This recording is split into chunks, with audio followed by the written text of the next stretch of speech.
You're watching Midland Woso, I'm Craig Hadley.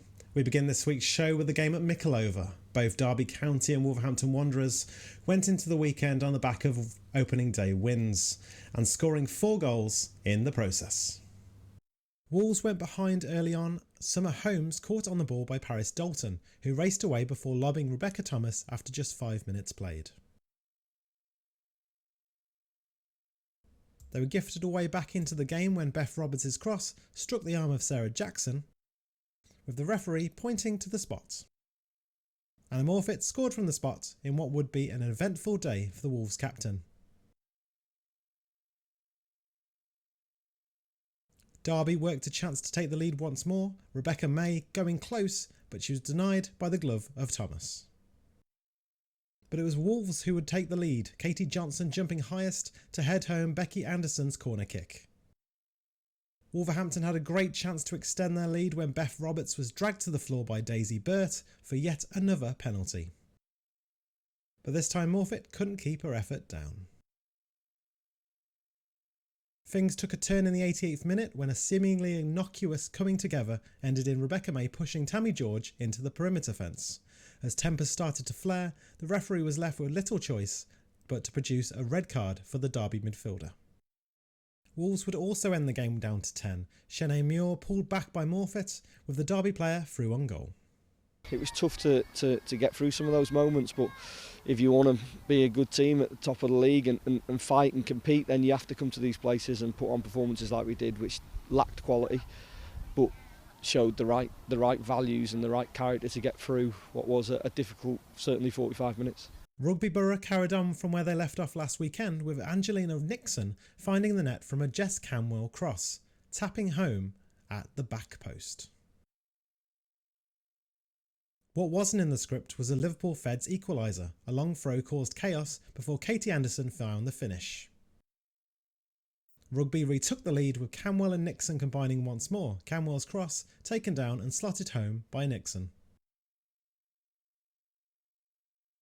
Nikki Potts made sure of the win late on, keeper Rachel Norney denying Nixon a hat-trick before Potts taps in the rebound for her 4th in 2 matches. You don't want to be chasing the game, and that's what we've done. We know as soon as they went and scored, we're going to get another one. We're not letting you get even with us. We're going to be one up with you the whole game. If it's 1, it'll be 2, and that's what we showed the second half by getting 2 goals ahead, and that just finished the game really. Sporting Cowser have had a tough start to life in the Northern Premier. Sophie Domingo added to the pain with an opener in the 18th minute. A great save by Elise Stocking denied Mel Johnson before the break. With the score 3-0 at half-time, Forest's 4th goal was one for the highlight reel, Mollie Green shooting from 25 yards out right into the top corner. Stocking wasn't deterred though and produced another fine save to try and keep the score down. The final goal started with an audacious backheel from Bridget Galloway, who then raced on to finish the move to make it 7-0 against Calzer. We're trying to adapt to the level and quality that's at Tier 3, so you need your team together as much as you possibly can, and I think today you will see the big difference between a professional team that's got lots and lots of contact time and then a team that, in the nicest possible way, gets probably 4 hours contact time with their team with a gym session. So I'm not moaning about that. I'm just pointing it out that obviously, at certain points you could probably tell that was a huge difference between the two teams. Stourbridge made 15 new signings in the summer, but it was a familiar face who gave them their first goal of the new season in Rosie Embley. The hosts were resolute throughout, but it was not enough as they conceded 3 times in the second half. A game like this against Burnley, second game of the season, we might have thought, oh no, but I think we've really kind of put a bit of a marker down today to say, we're not just going to roll over in this league, we're really going to try and hurt teams. West Bromwich Albion picked up their first win of the season, with substitute Mariam Mahmood scoring the 4th goal in a 4-0 win. Ash Brown scored twice, with Olivia Rabjon also on the scoresheet. Things could have been very different as Anna Miller saved a Halifax penalty with the score at 0-0. Stoke City bounced back from last week's defeat with a 1-0 win on the road thanks to Roisin Kivel. In a very competitive game, keeper Lauren Bracewell was forced into numerous saves to secure all 3 points for Stoke. Learfield Athletic came from behind to make it back-to-back wins. A second-half hat-trick from Evie Gallup put Learfield in 3rd, ahead of their visit to table toppers Loughborough Lightning next weekend. Evie herself, if you were to ask her, she wouldn't care so much about the goals.